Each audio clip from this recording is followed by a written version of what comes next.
گزرتے ہوئے لمحے اتنی تیزی کے ساتھ گزر رہے ہیں کہ بس کروٹ بدلتے ہی زمانہ کہیں کا کہیں پہنچ چکا ہوتا ہے۔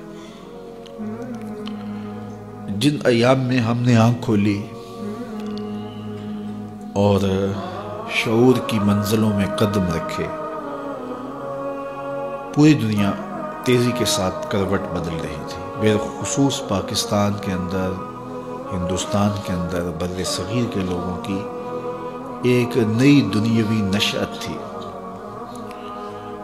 پرانی قدروں کی جگہ نئی قدریں متعارف ہو رہی تھی، خاندانی روایات ٹوٹ رہی تھی اور دنیا گلوبل ولیج بن رہی تھی۔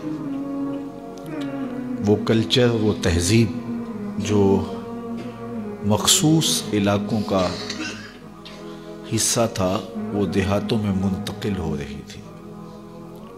تو ہم نے اس مختصر عرصے میں بہت کچھ ٹوٹتے بنتے دیکھا ہے۔ آج سے صرف 30 سال پہلے یا 35 سال پہلے چلے جائیں، اور بالخصوص جو لوگ دیہاتوں میں رہے ہیں، اور اس وقت دور موجود کا کلچر اور 30-35 سال ماضی کا کلچر، اس کا موازنہ کریں تو ہم ایک دنیا سے دوسری دنیا میں منتقل ہو چکے ہیں۔ آج سے 35 سال قبل ہم ایک اور جہان میں تھے، جس میں قدریں اخلاق کی پامال نہیں ہوئی تھی، جس میں شرم و حیا کے جوہر موجود تھے، جس دور میں بیٹیاں برہنہ سر نہیں ہوتی تھی، جس دور میں نوجوانوں کی آنکھوں میں شرم و حیا کی بجلیاں تھیں۔ ایک شخص کی بیٹی پورے گاؤں کی بیٹی خیال کی جاتی تھی، سمجھی جاتی تھی، مانی جاتی تھی۔ ہم نے وہ لمحے بھی دیکھے ہیں جب بیٹیاں رخصت ہوتی تھی، پوری بستی آنسو بہاتی تھی۔ اور یہ بہت پرانی بات نہیں ہے، 30-35 سال پہلے کی کہانی ہے۔ آج نگاہیں آوارہ ہو گئیں، خیالات بے قابو ہو گئے، اور اس امت کا سب سے بڑا فتنہ مال ہے۔ تو مال کی خواہش نے قدریں چھین لی، رشتے چھین لیے، آرزوئیں جو کہ حسن اور جمال کی پیکر تھی، وہ تلخ رنگ میں رنگی گئی، اور ایک عجیب معاشرہ اور معاشرت تشکیل پا گئی۔ آج انسان کا دشمن ہو گیا۔ جو کام سانپ کرتے تھے، آج وہ انسان کر رہے ہیں۔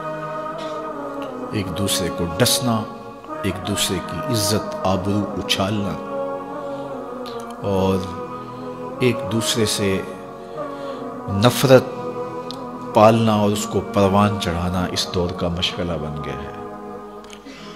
تو جو ہی موسم بدلتے ہیں، رتیں تبدیل ہوتی ہیں، تو ماضی یاد آتا ہے، تو دل کتنا افسردہ ہو جاتا ہے۔ جنہوں نے وہ زمانہ نہیں دیکھا، ان کے لیے تو حالات اور طرح کے ہوں گے، اور جنہوں نے ماضی کی حسین قدریں دیکھی ہیں، ان کے لیے یقیناً یہ دور اتنا آسان دور نہیں ہے۔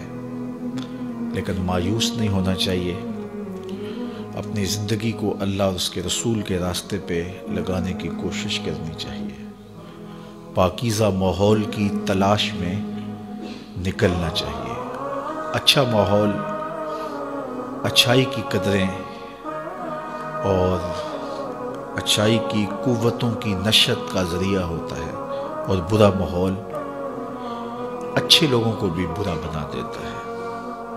آپ گاجر کاٹ کر کے شکر یا چینی کے محلول میں ڈال دیں، اور اسی گاجر کا دوسرا حصہ نمک کے محلول میں ڈال دیں، اور 8 دن کے بعد دیکھیں، ایک جانب مربع بن چکا ہوگا، دوسری جانب اچار بن چکا ہوگا۔ گاجر ایک ہے، لیکن ماحول کے فرق سے اس کی حیت تبدیل ہو گئی۔ پاکیزہ ماحول کے ساتھ جو لوگ وابستہ رہتے ہیں، انہیں خیر ملتی ہے، اور اگر وہ خیر کے کسی ماحول سے وابستہ نہ ہوا، تو شر کا ماحول اس کے تقدس کو اور اس کی پاکیزگی کو، اس کی عفت کو، اس کے شرم و حیا کو اور اس کی اقدار عالیہ کو زائل کر دے گا۔ تو صاحب وہ آؤ اس تھوڑی سی زندگی کو اللہ اور اس کے رسول کے نام پہ گزار دیں۔